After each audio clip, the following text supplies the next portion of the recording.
A Kiss Before Dying by Ira Levin. Retold by F.H. Cornish. Part 1. Dorothy. Chapter 1. The Room Near the Campus. April 1950. Night was coming to the town of Blue River, in the state of Iowa.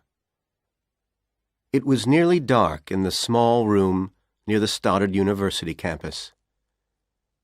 The two people in the room that Sunday evening were both second-year students at the college. They were looking at each other in silence. The handsome young man was angry. His plans had been working so well. And now this news had come. But he wasn't going to show his anger. That wouldn't help him. He walked to the window, and for a few seconds, he looked out at the lights of the town. He looked at the yellow lights in the streets.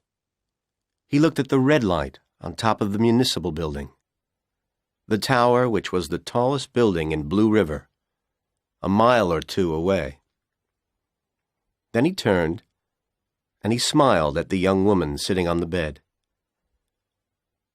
"Are you sure that you're pregnant?" he asked her gently. "Are you really sure that you're going to have a baby?" "Yes, I'm sure," she replied. "The doctor told me that I'm 2 months pregnant." She started to cry. "What will we do? Can we get married soon?" "Don't cry," the young man said. "Everything will be okay." He smiled again. The young woman stopped crying, and she tried to smile too. "Oh, let's get married right away," she said. "I'm sure that my father will like you when he meets you. We'll be so happy." "Well, we could get married immediately," the young man said. "But this isn't what I'd planned, Dorothy. You know that. I'd planned to meet your father in New York in the summer, at the end of the college year. I wanted to ask him for permission to marry you then." "I want your father to like me, Dorothy," he went on quickly. "If we're already married when I meet him, he'll guess the reason. He'll guess about your pregnancy. He won't like that. He'll be angry. He'll stop giving you money. We'll be poor. I'll have to leave college and get a job in a store. And you'll have to leave college to take care of the baby. We'll have to live in a trailer. How will you feel about that? How will your family feel about it?" "I love you," the young woman replied miserably. "I don't care about being poor. I don't care about my family. We'll be happy. I'm sure about that. And I don't believe that my father will be angry. Anyway, we don't have any choice. I'm pregnant. We'll have to get married soon." The handsome young man walked over to Dorothy and put his arms around her. Tonight, he had to pretend to love her. "We do have a choice," he said. "What do you mean?" the young woman whispered nervously. "I know someone who can help us," he replied. "You don't have to be pregnant, Dorothy." The young woman pushed him away from her. "You want me to have an abortion?" she said angrily. "No, I won't do it." And she started to cry again. "Listen to me," the young man said. "I do love you, Dorothy. You know that. But I don't want to destroy your life. Your family is rich. You don't know about being poor. But I know about it. You would hate it. Listen, I want to marry you next summer with your father's permission. Then he'll go on giving you money. We'll rent a little house near the campus. It will be wonderful. But you mustn't have this baby." "I won't have an abortion," Dorothy shouted. "You won't need an operation," the young man replied quietly. "You'll only have to take some pills. I can get them from a guy in one of my classes. His uncle owns a drugstore here in Blue River." He held the unhappy young woman in his arms again. For the next hour, he whispered in her ear. He told her many things that she wanted to hear. At last, he looked at his watch. "You must go back to your dormitory," he said. "It's nearly 10 o'clock. I'll meet you tomorrow evening, under the tree outside the pharmacy laboratory. I'll meet you at 8 o'clock. I'll bring the pills then." When his girlfriend had gone, the handsome young man put his hands over his face. "Oh, God," he said desperately. He'd planned everything so carefully, but he'd been careless about one thing. He'd only made love with Dorothy once.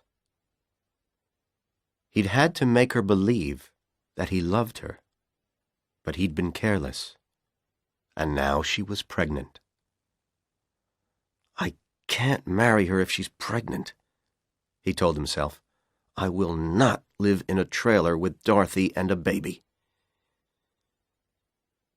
The young man was desperate because he wanted to marry Dorothy Kingship. He wanted to marry her because she was rich. He wanted to marry her because her father was the owner of Kingship Copper Incorporated. When the young man had found out that a young woman in his economics and philosophy classes was one of Leo Kingship's daughters, his life had changed. He had begun to think of an exciting future for himself.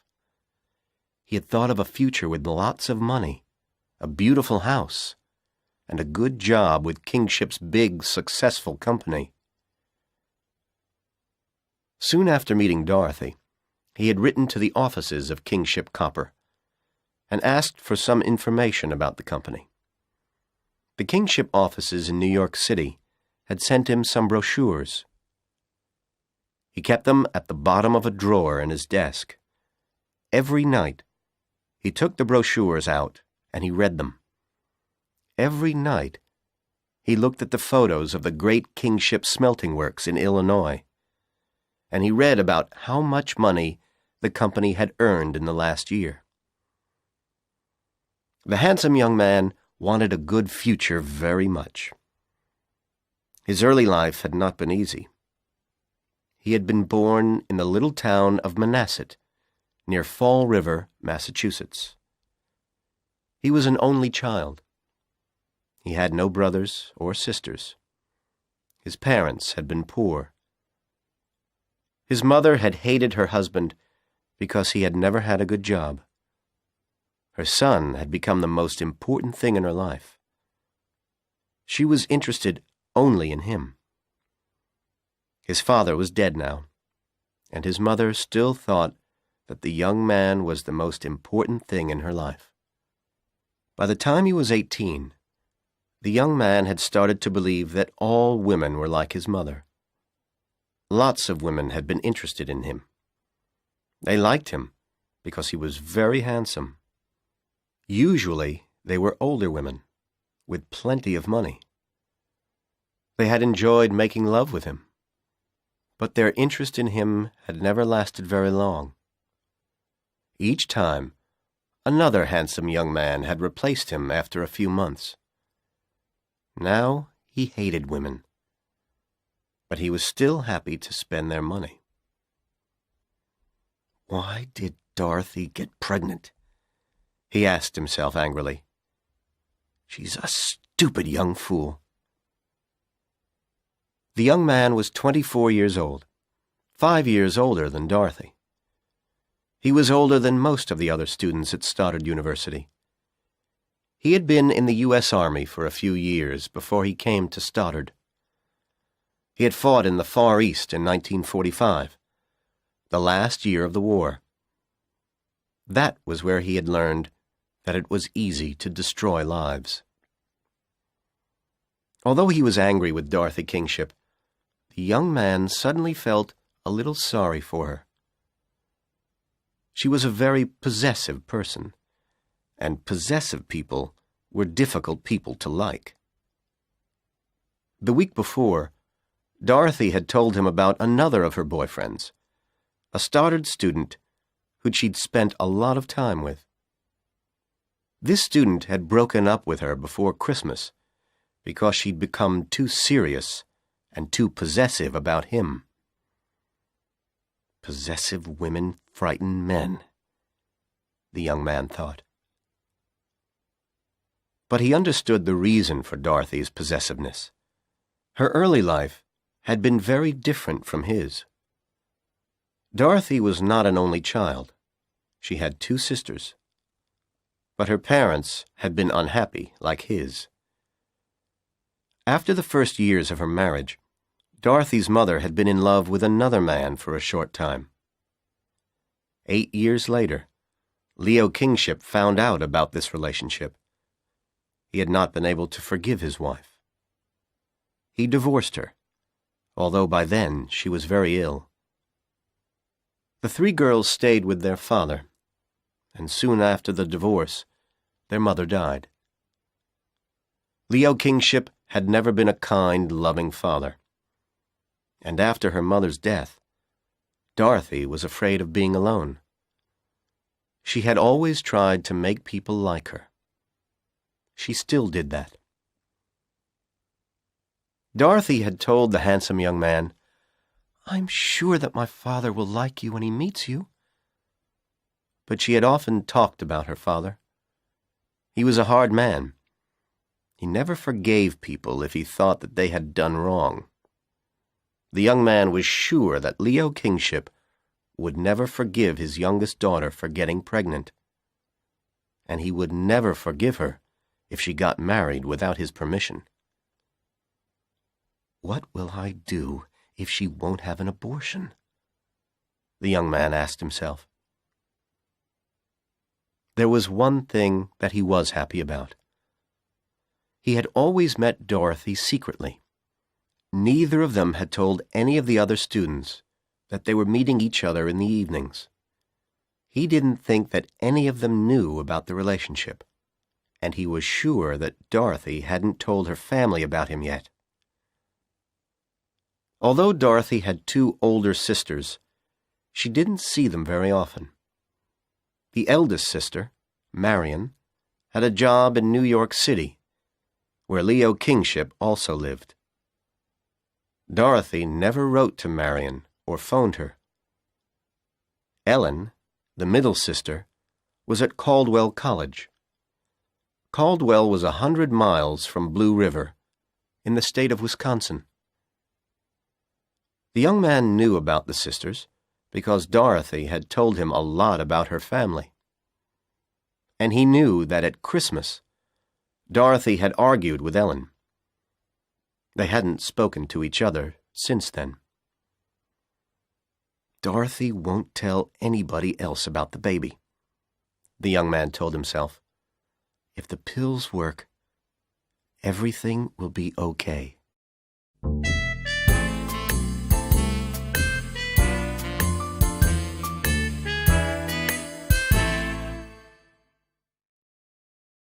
Chapter 2. The Pharmacy Laboratory. On Monday evening, the young man met Dorothy on the campus near the pharmacy laboratory. He gave her 2 white pills that he had gotten from his friend. "You must take both of them," he told her. "Take them tonight. You'll probably have a fever for an hour or 2, and you'll probably throw up.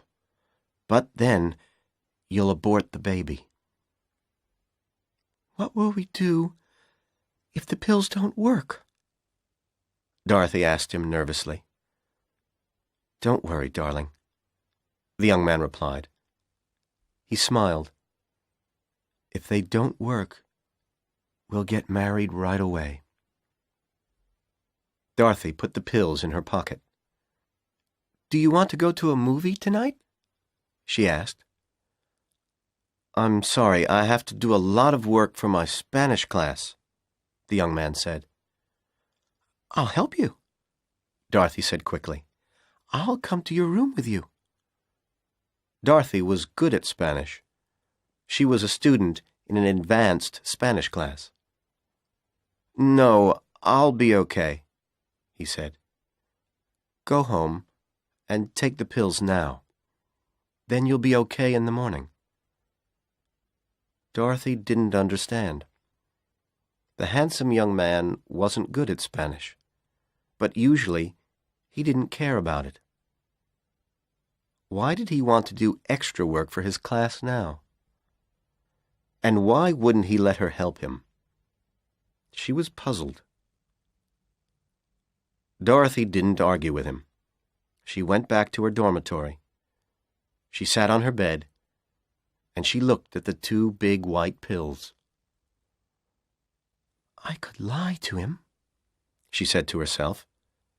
He would never find out about it. I could tell him that I'd taken the pills and that they didn't work. If I did that, he'll marry me soon. We'd be happy, whatever my father says. But Dorothy didn't want to lie to her boyfriend. They were going to get married soon, and lying wasn't a good way to start a marriage. She got a glass of water from the bathroom, closed her eyes, and took the pills. An hour later, she had a fever and a terrible pain in her stomach. After another hour, she threw up. But the next morning, she was still pregnant. On Tuesday morning, at 2 minutes after 9, the handsome young man was sitting in a lecture room on the campus. He wasn't really listening to what the philosophy lecturer was saying. He was thinking about Dorothy. Where was she? She was a philosophy student, too, but she hadn't come to the lecture this morning. Was that good? The friend who had sold him the pills hadn't been sure that they would work. If your girlfriend is 2 months pregnant, it might be too late, he'd said. These pills are really for people who are only a few weeks pregnant. But she can try them, can't she?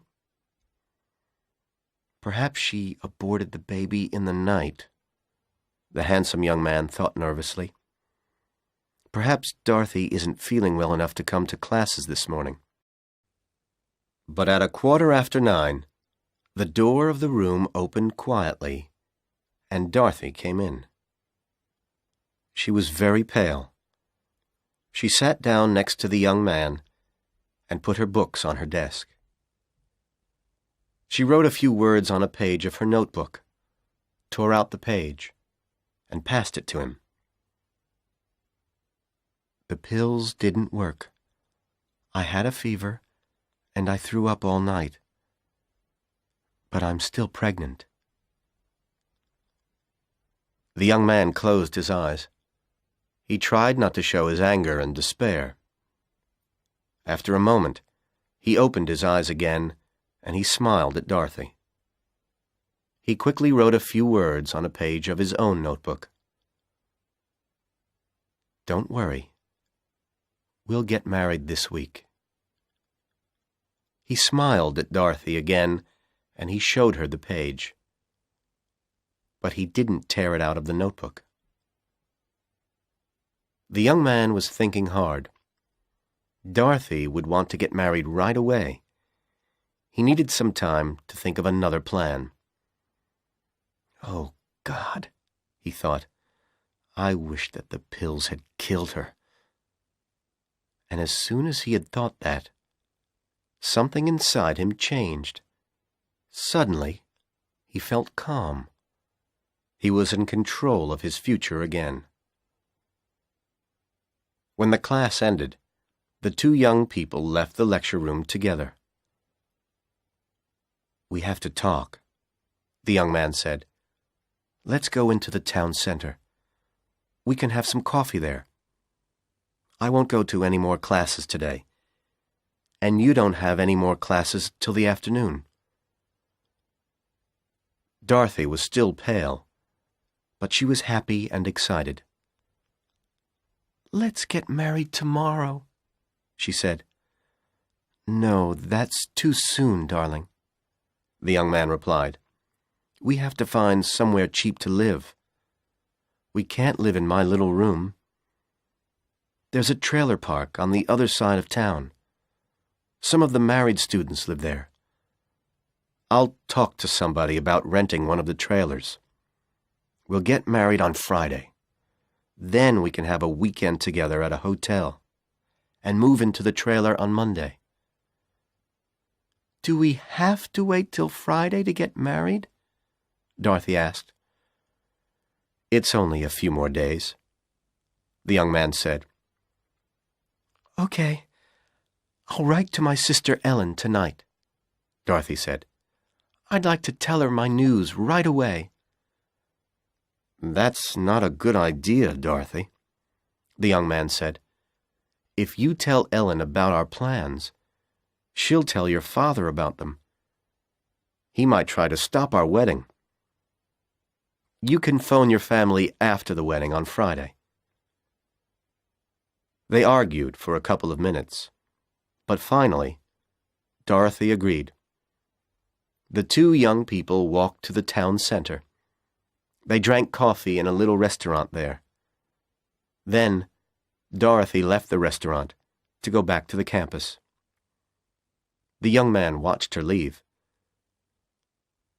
"I'm going to have to kill her," he told himself.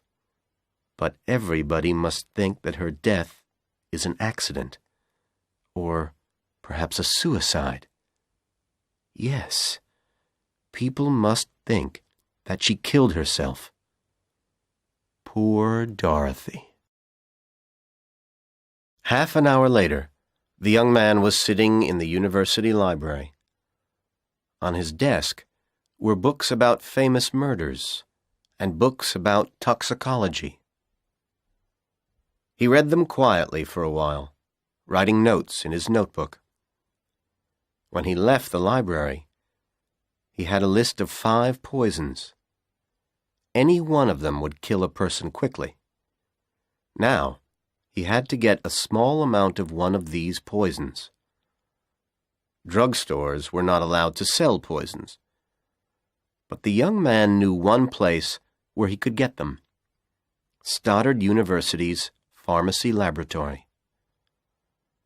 The young man had never been into the laboratory, but he knew that there was a storeroom for chemicals in its basement.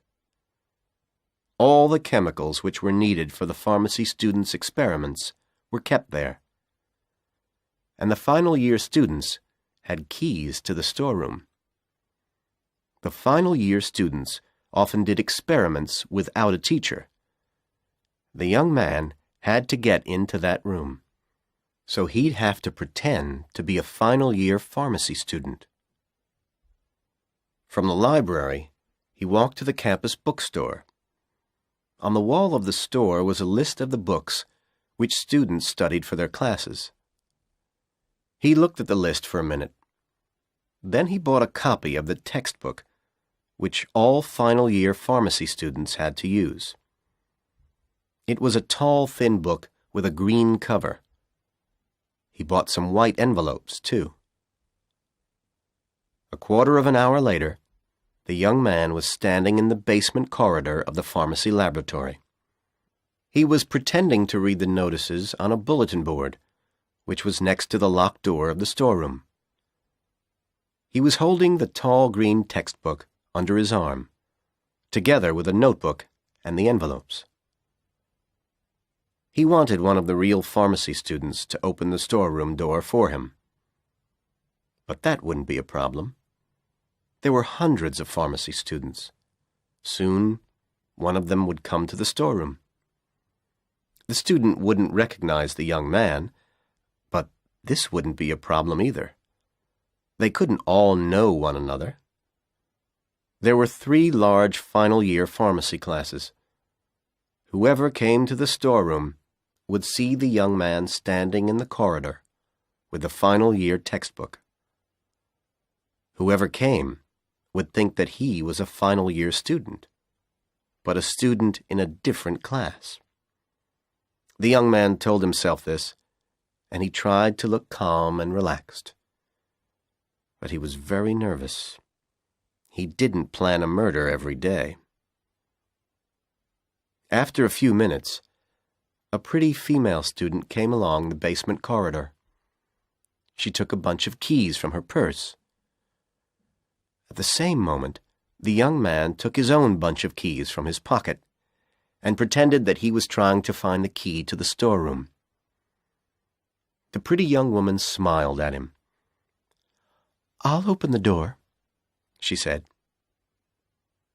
And a moment later, they were both inside the storeroom. All around the room were shelves full of bottles. The bottles contained chemicals. Some of the chemicals were powders, and some were liquids. Each bottle had a white label with black letters, which identified the contents. Some of the labels also had the picture and the word poison in red letters. The young man put the green textbook and his notebook on a desk. He opened them, and he pretended to read and take notes. Soon, the young woman had found what she wanted. She put some powder from one of the bottles into a small glass container. Then she went to the door. "Goodbye," she said, as she left the room. As soon as she had gone, the young man started to read the labels on all the bottles. In a minute, he had found the bottle that he was looking for. White arsenic, AS406. Poison was written on the label. He opened the bottle, and he poured some of the powder into one of his envelopes. Then he found a bottle of empty gelatin capsules, and he put a few of them into another envelope. A minute later, he was walking away from the pharmacy laboratory. He was no longer nervous. He was calm and relaxed again. His plan was going to work.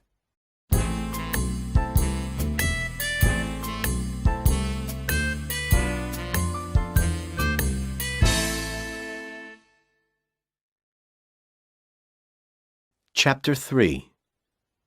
The Note. That evening, in his small room near the campus, the young man made the arsenic pills. Each empty gelatin capsule had 2 pieces, a smaller one and a larger one. The young man carefully opened 2 of the capsules. He carefully filled the 2 smaller pieces of gelatin with arsenic powder. Then he carefully pushed the larger pieces of gelatin over the smaller ones. He had read about white arsenic in the toxicology books. He knew that the amount of arsenic in the 2 capsules was about 10 times the lethal dose. They contained 10 times the amount of arsenic which was necessary to kill someone. Now he had the pills. But he hadn't started to think about the next part of his plan. He had to make Dorothy take the pills. Well, that wouldn't be too difficult. But unless the police believed that Dorothy had killed herself, they would start asking questions on the campus. They would ask where the poison had come from. Then perhaps the pretty young pharmacy student might remember seeing a stranger in the storeroom. The police would show her photos of all the students in Dorothy's classes. That mustn't happen. He had to make Dorothy write a suicide note. That was the difficult problem. When he went to bed that night, the young man still didn't have a solution to his problem. and he didn't have much time to find one. He had told Dorothy that he'd marry her on Friday. If he didn't marry her by Friday afternoon, she would become suspicious. She would write to her sister Ellen and tell her about the baby. Then he'd have to leave college and move to another state, and that wasn't the future that he'd planned for himself. But he wasn't going to live in a trailer with a wife that he didn't love and a noisy, smelly baby. Dorothy would have to die before Friday afternoon. The next day was Wednesday. All morning, the handsome young man worried about his problem. He found the solution during the last class of the afternoon. The last class was Spanish. The students were studying a romantic novel called La Casa de las Flores Negras. The young man hated the book. But while he was trying to translate a passage from the novel, he found the solution to his problem. And as soon as he found it, he was very happy. When the Spanish class ended, he met Dorothy by the pharmacy laboratory, and he took her to a movie. After that, they went to a restaurant. They had coffee and cheeseburgers. "Dorothy," the young man said as she finished her coffee, "will you lend me the photo that I gave you? I want to get a copy of it for my mother." Dorothy opened her purse and took out a small photograph of the handsome young man. The words, "To Dorothy, with all my love," were written across the bottom of it. She gave it to him. "I'll give it back to you next week," he said. "Okay, but please take care of it," she replied. "I want to keep it forever." When they left the restaurant, the young man took her back to his room and made love with her. He felt sorry for her. This was only the second time that they had made love. But it would be the last time, too. As soon as she had gone back to her dormitory, the young man burned the photo. He didn't want the police to find anything that connected him with Dorothy. The young man's first class on Thursday was economics. Dorothy was a student in this class, too. She came into the room as the lecturer was starting to speak. She sat next to the young man, and she smiled at him happily. The young man wrote some words on a page of his notebook. He showed them to Dorothy. "Please take notes for me. I have to finish some Spanish translation for my class this afternoon." Then, for 20 minutes, he pretended to write a translation of a passage from La Casa de las Flores Negras in his notebook. At the end of that time, he stopped writing, and he looked very puzzled for a minute. Then the young man tore a small piece of paper from his notebook. He quickly drew a picture of Dorothy on one side of it. Then he turned it over. On the other side, he wrote some words. "Can you help me? I don't understand this." "Querido, espero que me perdonares por la infelicidad que causaré. No hay ninguna otra cosa que puedo hacer." He passed the piece of paper to Dorothy. She read the words quickly. Then she turned the paper over. She was going to write the translation on the back, but she saw the drawing, and she smiled. She turned to a new page in her own notebook and wrote the translation on that. She tore the page from the book and passed it to the young man. and as he read it, he knew that everything was going to be okay. Darling, I hope that you will forgive me for the unhappiness that I will bring to you. There is nothing else that I can do. Now, he had Dorothy's suicide note. During the afternoon, the young man went to a room on the campus where there were several typewriters. Any Stoddard student could use these. He typed an address on one of his white envelopes. Miss Ellen Kingship, North Dormitory, Caldwell College, Caldwell, Wisconsin. The young man met Dorothy after her last class of the afternoon. "I've just talked to my friend, the friend whose uncle owns the drugstore," he began. "He told me that he gave me the wrong pills on Monday." The young man took an envelope from his pocket. "These are the right ones," he said. "You must take them tonight." "But I don't want to take any more pills," Dorothy said nervously. "I want to get married tomorrow." "Dorothy, listen to me," the young man said. "If we have this baby now, it will grow up in a trailer. It will have a bad start in life because its parents will be poor. Please, take the pills, Dorothy. We'll get married soon anyway. But I want to meet your father first. Then we'll have some money. We won't have to live in a trailer. We can live in a real house. We'll be so happy. And we can have a baby next year, darling." "No," Dorothy said miserably. She started to cry. "No, no." "Dorothy, please do this for me," the young man said, putting his arms around her. "I know that you want the baby. But you're only thinking about yourself. You aren't thinking about me or the child.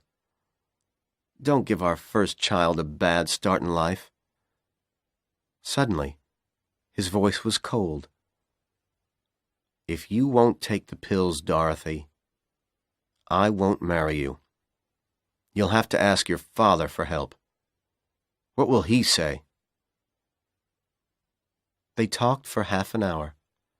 Finally, Dorothy took the envelope from him. "Take the pills at about 10 o'clock this evening," the young man said. "If these pills don't work, I'll marry you tomorrow afternoon. I promise you that." Then he held her hand for a moment, and he left her. Slowly and sadly, she walked towards her dormitory. At 10:15 that night, the handsome young man went to a telephone booth in the street near his room. He phoned Dorothy's room at the dormitory. "Did you take the pills?" he asked her. "Yes," she said. "I took them at 10 o'clock. "Thank you, darling," he said. "My friend said that you will probably feel some pain half an hour after you've taken them. You mustn't worry about it. Don't tell anybody. The pain will soon go. You'll be okay in the morning. Good night, darling. I'll see you tomorrow." "Good night," she replied. "I love you." The young man put Dorothy's translation from La Casa de las Flores Negras into the envelope with her sister Ellen's address on the front. Then he dropped the envelope into a mailbox. He smiled as he walked back to his room.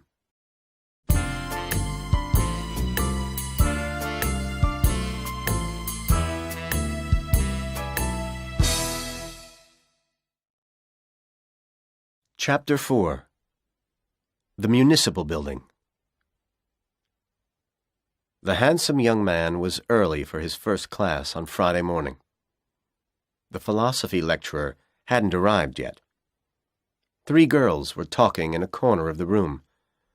They were excited about something, and the young man was worried. Were they talking about Dorothy?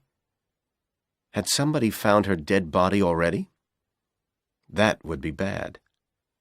Dorothy's sister Ellen wouldn't get the note until after 3 o'clock that afternoon. If Dorothy's body was found before that, the police would come to the campus and ask all the students in Dorothy's classes questions. The young man had hoped that nobody would start to worry about Dorothy until the evening. As soon as Ellen got the note, she would phone the university office. Then, the police would be sure that Dorothy had killed herself, even before they went to the dormitory. Then, they wouldn't ask questions in her classes.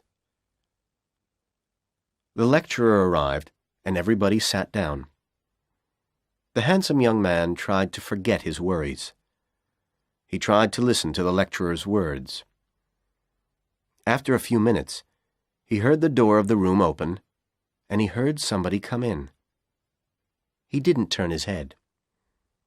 But when somebody sat down next to him, he looked around. Suddenly, he wanted to scream. His skin felt cold, and he thought that he was going to throw up. Dorothy smiled at him and passed him a piece of paper. He waited a few moments. Then he read the words on it. The new pills didn't work either. Oh, God, the young man thought desperately. Why did I trust her? She didn't take the pills. She wants to get married right away, so she didn't take the pills. And at 3 o'clock, her sister will get the note. Then she'll phone the campus, and then there'll be trouble. He stopped listening to the lecturer, and he started to think hard about his problem. The suicide note was on its way to Caldwell. He couldn't change that. He looked at his watch. It was 10 o'clock. The note would reach Dorothy's sister's dormitory at 3 o'clock that afternoon. So in the next 5 hours, Dorothy has to die, the young man told himself. And everybody must think that she killed herself. What can I do? But soon, he had an idea, and he felt calm again. Dorothy believed that she was going to be married that afternoon, and people in Blue River often got married at the municipal building. The Marriage License Bureau was there. People had to go to the bureau to get a license before they could be married. And there was a judge's office in the building, too.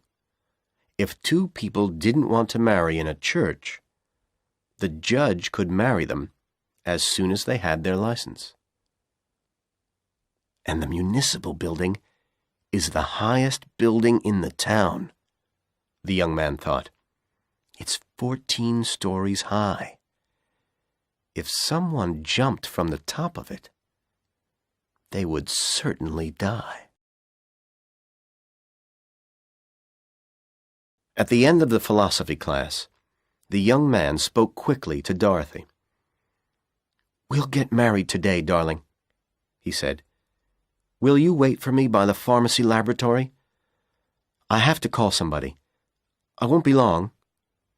Then we can make our plans." The young man went to a phone booth. He asked the operator for the number of the Marriage License Bureau. He dialed the number. "Is this the Marriage License Bureau?" he asked when somebody answered. "When is the bureau open today, please?" The clerk told him that the bureau would be open until 12 o'clock, and then from 1 o'clock to 5 o'clock in the afternoon. The bureau would be closed for an hour between 12 and 1. That was when the clerks went out for their lunch. A few minutes later, the young man met Dorothy outside the laboratory. She looked nervous. He smiled at her. "We'll get married right away, darling," he said. "Don't worry about the baby. Everything will be okay." "Oh, I'm so happy that you aren't angry about the baby," she replied. "I want to marry you so much." "We have to go to the municipal building to get the license," the young man said. "Let's go there at about 12:30. You'll have to show a clerk your birth certificate. Don't forget to bring it." "Okay.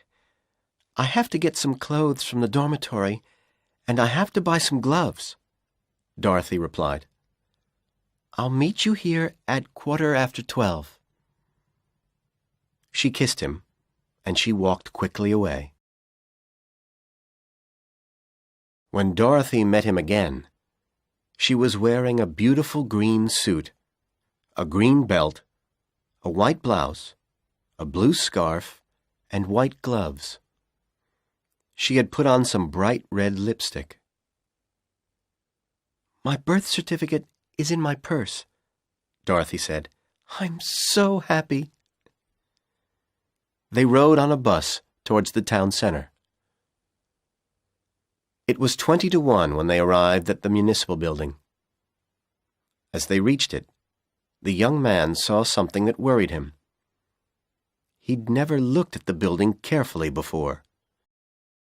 Now he saw that the sides of the 14-story tower were not completely straight. Stories 7 to 12 weren't as wide as stories 1 to 6, and the top 2 stories weren't as wide as stories 7 to 12. If the roof of the 12th story is very wide, I might have a problem, the young man told himself. Everything is going wrong today. The two young people entered the building. In the lobby, they looked at a list of the offices on each story. The Marriage License Bureau was on the 6th story. They got into an elevator, and they went up. They got out of the elevator at the 6th story, and they quickly found the door of the Marriage License Bureau. There was a sign on the door. The bureau was closed until 1 o'clock. "I'm sorry, Dorothy," the young man said. "I'm so stupid. Why didn't I check?" Then he smiled. "I have an idea," he said. "Let's try to get up to the roof. The view from there must be wonderful." They walked back to the elevator, and they went up to the 14th story. When they got out, they saw an iron door opposite the elevator. The young man pulled it open. Beyond the door were some iron stairs.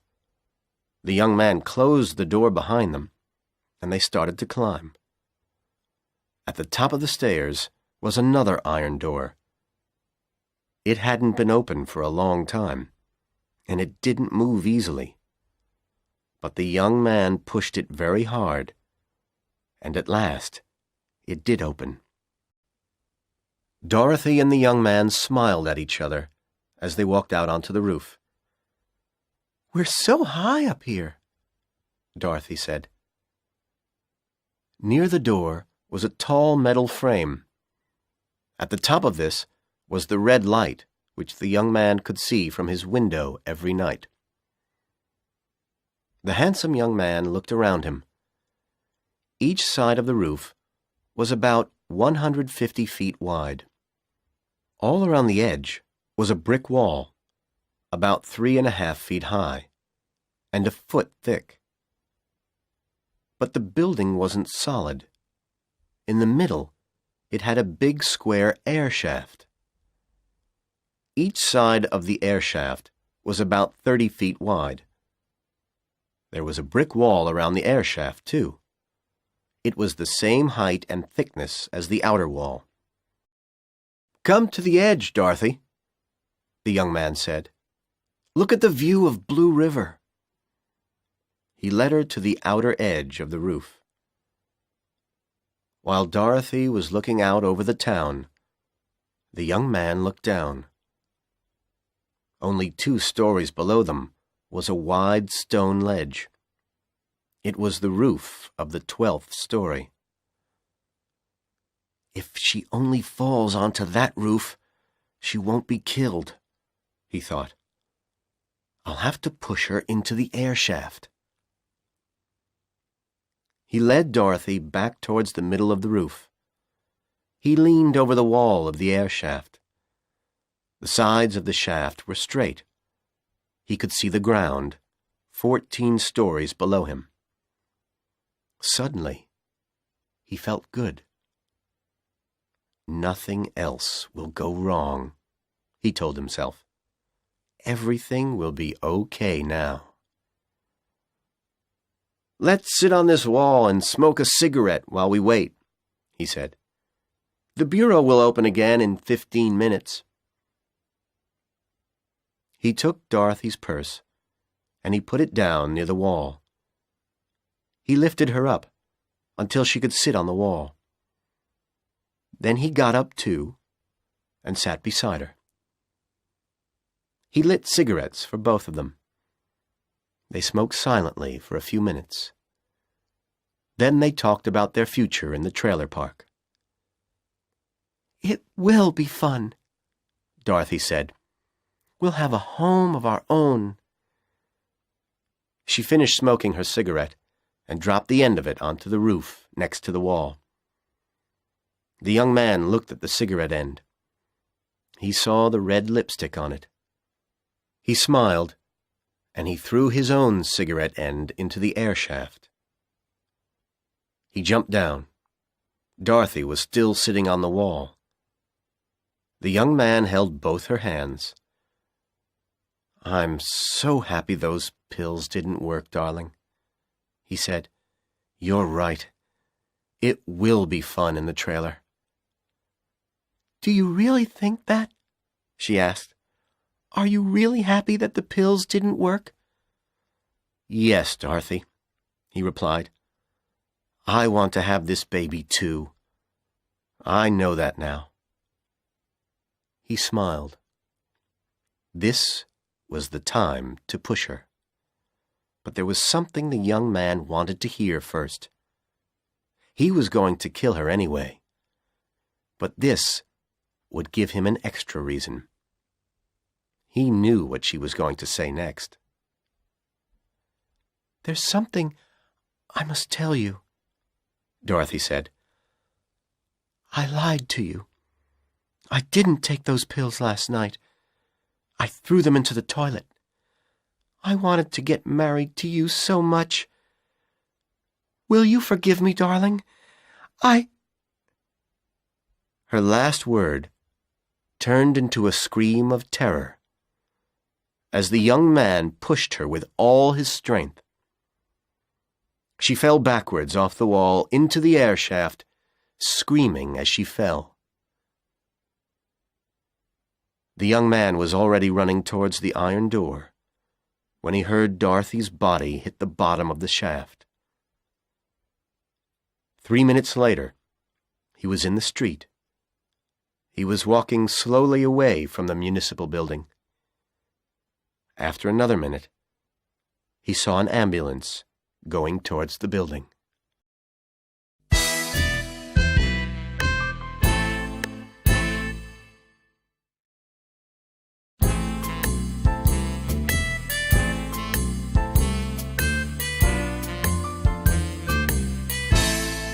Part 2. Ellen. Chapter 1. On the Train. March, 1951. It was 9 o'clock in the morning. Ellen Kingship was sitting in a train on her way to Blue River, Iowa. She had been writing a letter to Bud Corliss. Bud was her boyfriend. Like Ellen, he was a student at Caldwell College. Ellen started to read what she had written. Dear Bud, I'm going to be away from Caldwell for a few days. Please don't worry about me. I have decided to travel to Blue River. There's something I have to do there. Perhaps I should have told you about it before I left. I didn't tell you because I wanted to start it on my own. You asked me not to go to Blue River again. I know that you were trying to help me. I know that you didn't want me to be upset. I hope that you won't be angry with me, Bud. And I hope that you'll help me when I need your help. I've often told you how unhappy I was when my sister died nearly a year ago. And you know that since I first met you at Caldwell last fall, you have made me feel much happier. You've been so good to me, Bud. But I can't stop thinking about Dorothy. I've been thinking about her death a lot recently, and I've discovered something terrible. My sister didn't kill herself. She was murdered. You will say, that's stupid. The police said that Dorothy killed herself. The police know best. But the police don't know some things that I know now. It's true that Dorothy's death couldn't have been an accident. The wall around the air shaft of the municipal building was more than 3.5 feet high. Dorothy couldn't have fallen into the air shaft accidentally. But why did the police think that Dorothy killed herself? There were 4 reasons. 1, I had received a note from Dorothy on the day that she died. The police said that it was a suicide note. But there was something wrong about that letter. Dorothy had never called me darling. She always wrote Dear Ellen or Dearest Ellen. And the letter didn't really talk about suicide. It only said that something which Dorothy was going to do was going to make me unhappy. The letter said that she was sorry for that. 2. The police found Dorothy's purse at the top of the municipal building, and her birth certificate was in it. The police said she left the birth certificate there so that we could identify her easily. 3. The police also found the end of a cigarette with Dorothy's lipstick on it at the top of the building. They thought that she had gone to the top of the building, smoked a cigarette to make herself calm, then jumped into the air shaft. 4. The doctor, who looked at her dead body, discovered that Dorothy was 2 months pregnant. So the police thought that she had killed herself because she was pregnant.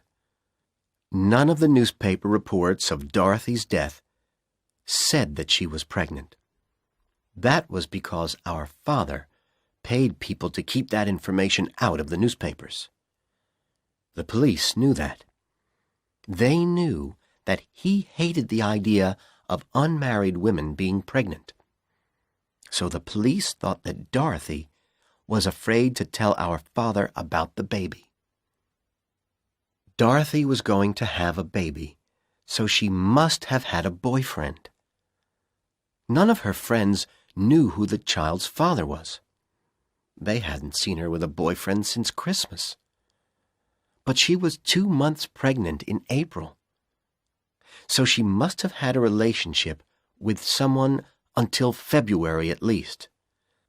My father said it isn't strange that this man hasn't told the police about his relationship with Dorothy. He must know that she was pregnant. If he talks to the police, they will say that Dorothy's death was his fault. I agreed with this at the time, And I wasn't surprised when the police didn't try to find the father of Dorothy's child. Making somebody pregnant isn't a crime in this country. And I wasn't surprised that Dorothy hadn't told me about her pregnancy. We'd argued at Christmas, and she hadn't written to me since then. But I did wonder who the father of her baby was. A few weeks before we argued, Dorothy told me about a student who she liked a lot. He was in her English class. She said that he was tall, blond, and very handsome. Was he the father of the baby? The police thought that my sister had killed herself, so they weren't interested in any of her boyfriends. And there were some other things that the police weren't interested in. Some very strange things. The police didn't know Dorothy, so they didn't understand that these things were strange. But in the last few weeks, I have tried to understand these things. Ellen stopped reading for a moment. Bud will be angry with me for visiting Blue River, she thought. But he'll understand. He will help me when I need his help. She started reading again. A few hours before Dorothy died, she borrowed a belt from one of her friends in the dormitory. Why did she borrow a belt if she was going to kill herself? The police asked themselves that, but they didn't think the question was very important. They said she was unhappy. She didn't know what she was going to do. But there was another question which the police didn't ask themselves. I took Dorothy's things from her room at the dormitory after her death. I found something there which puzzled me. Dorothy had owned a belt exactly like the one that she had borrowed from her friend. It was still in her room. So why did she borrow her friend's belt? When she died, Dorothy was wearing a pair of new white gloves. She had bought them at a store in Blue River on the morning of the day she died. They were very cheap gloves, and they weren't very pretty. But in her room, Dorothy had a beautiful pair of expensive white gloves. Why did she buy a cheap pair of white gloves that day, when she already had a beautiful pair in her room? The police talked to the owner of the store where Dorothy had bought the gloves. The woman said that Dorothy had first asked for a pair of white stockings. The store didn't have any white stockings, so she bought the white gloves instead. The woman said, I think she wanted something new that day. She didn't care whether it was a pair of stockings or a pair of gloves. Dorothy was wearing a beautiful green suit that Friday. It was her best suit, and she was very proud of it. But she was also wearing a very old white blouse. The blouse didn't look good with the suit. It was the wrong style. And Dorothy had several much newer white blouses in her room. They would have looked good with the suit. Dorothy was very careful about her clothes. She dressed very nicely. So why was she wearing that old white blouse? And there was another strange thing. When she died, Dorothy was wearing a bright blue scarf with her green suit and her brown shoes. The scarf didn't look good with her other clothes. And Dorothy had some scarves in her room which would have looked good with the green suit. For weeks now, I have been asking myself these questions.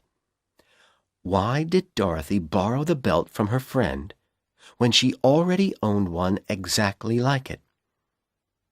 Why was she wearing that old blouse with her new suit? Why was she wearing the blue scarf? And why did she buy a new pair of white gloves when she already had some better ones? I asked myself these questions, and I told myself, there is a message here from Dorothy. You must try to understand the message.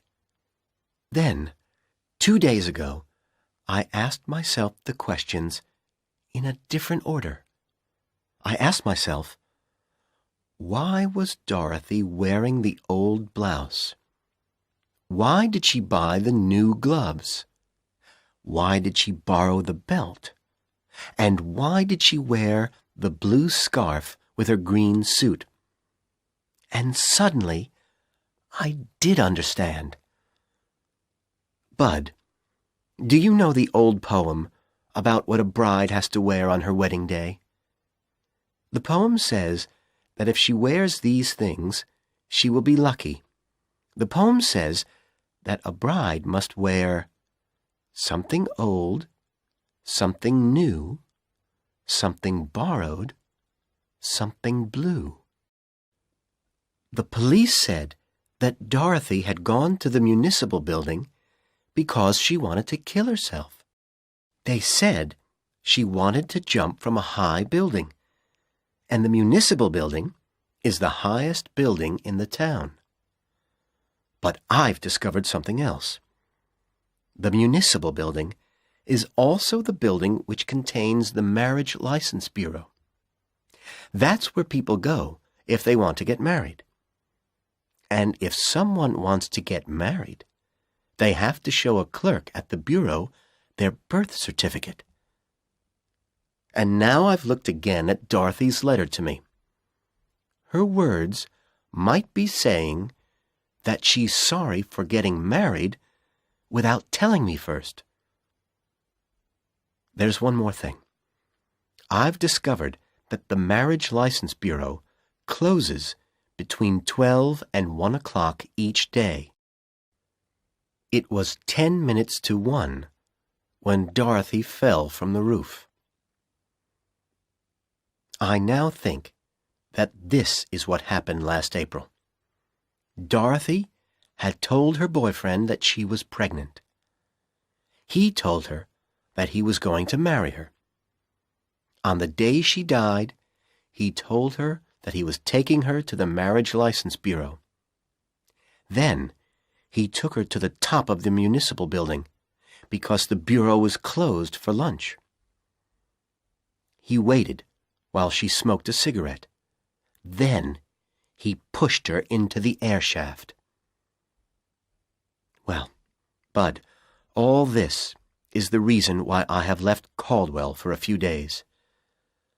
I'm on my way to Blue River. I'm on the train now. I'm going to talk to the professor of English at Stoddard University.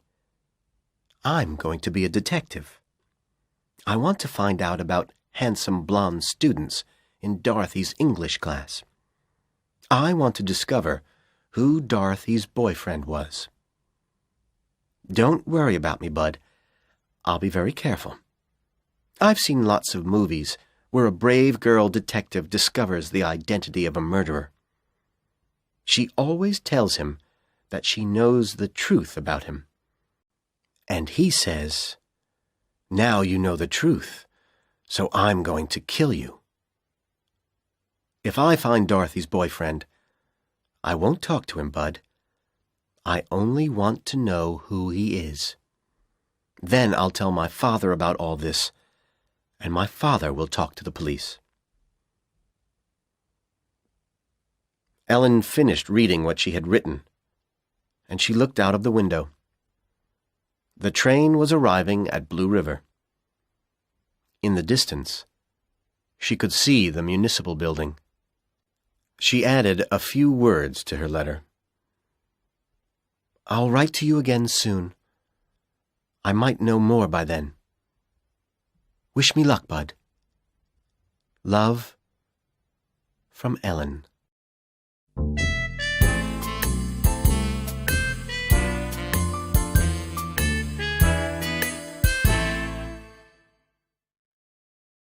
Chapter 2. The Two Blondes. Ellen quickly found a hotel in Blue River. and she took a room for a few days. She unpacked her bag. Then she phoned the English department at Stoddard University. She spoke to the professor of English and told him that she was Dorothy Kingship's sister. She said that she wanted to talk to him about Dorothy. The professor remembered Dorothy, and he agreed to meet Ellen at 1 o'clock. Ellen wanted to ask the professor if there had been any handsome blonde students in Dorothy's English class. But she couldn't tell him, "I think that one of your students is a murderer." The professor wouldn't believe her. She needed to give him another reason for her questions, a reason that he would believe. She thought for a few minutes. Then she had an idea. At 1 o'clock, Ellen was talking to the professor of English. He was a kind man. He wanted to help her. "A week before she died," Ellen began, "Dorothy told me that she had borrowed some money. She'd borrowed it from one of the students in her English class. She was angry with our father, and she didn't want to ask him for the money. And she only needed it for a few weeks. Recently, I looked at all of Dorothy's checkbooks. I discovered that she didn't repay that money. Now my father and I want to repay it for her." "Yes, I understand that," the professor said. "But we have a problem," Ellen went on. "We don't know the name of the student.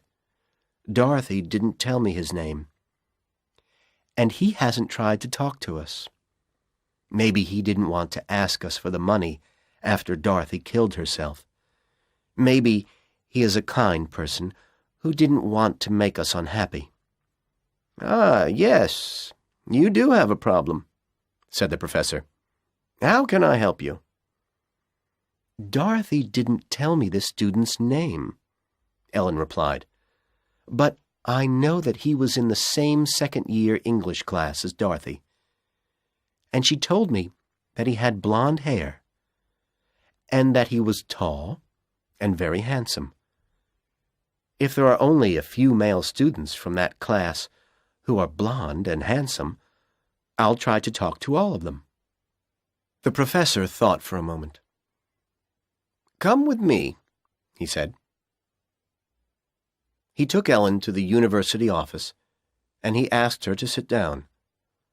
Then he went to a large closet, and he took out about 40 brown folders. "The students from your sister's English class are in a third-year class now," he said. "These are their personal files. There are photos of the students in these files." The professor looked quickly into each folder, and he put them into 2 piles on the desk. "Those are the female students," he said, pointing to the bigger pile. Then he pointed to the other pile. "These 17 folders are for the male students." Next, he looked more carefully through the male students' files. He divided them into 2 groups. "There are 17 men in the class," he said, "but 12 of them have dark hair, so there are only 5 blondes." Then he removed 3 folders from the group of 5. "Nobody would call these 3 gentlemen handsome," the professor said, smiling. "So now we have 2 handsome blonde males. Here are their names and addresses." He opened the 2 folders at their first pages and put them in front of Ellen. She copied the students' names and addresses into a notebook. Gordon C. Gant, 1312 West 26th Street. Dwight Powell, 1520 West 35th Street. She gave the files back to the professor. "Why don't you write down their phone numbers, too?" he said. He read them to her, and she added them to her notebook. Then she stood up. "Thank you, Professor," she said. "You've been very kind." When Ellen called Gordon Gant's number, the phone was answered by a woman. "Is Gordon there?" Ellen asked. "No, he isn't," the woman replied suspiciously. "He's gone out. He'll be out until late this evening." "Who am I speaking to?" Ellen asked politely. "I'm Mrs. Arquette," the woman replied. "This is my house. Gordon rents a room here. Can I give him a message?" "No, thank you," Ellen said. "I'll call again later." She put the phone down. She thought for a minute. "If I go to Mrs. Arquette's house, maybe she'll talk to me," Ellen said to herself.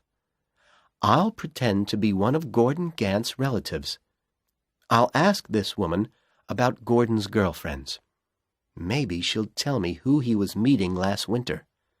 Then I won't have to talk to him myself."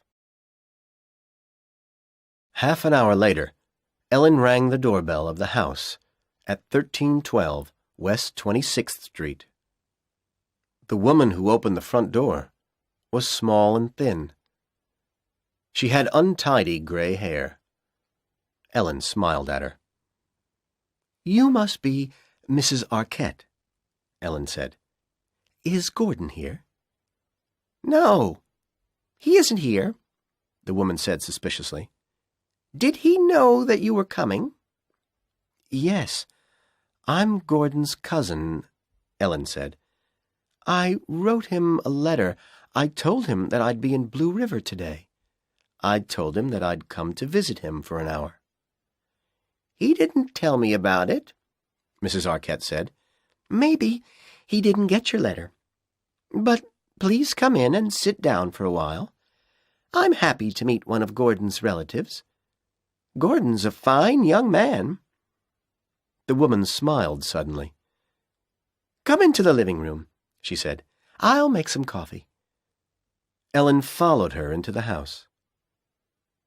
"Gordon's at the radio station," Mrs. Arquette said when they were sitting in her living room, with coffee in front of them. "Did you know about his radio program?" "He did tell me something about it," Ellen replied. "He's a disc jockey on the Blue River radio station," Mrs. Arquette said. "He plays records for 2 hours every night, except Sundays. Gordon's a very busy young man. He's at college most of the day. Then in the evenings, he's on the radio." "Is he happy now, Mrs. Arquette?"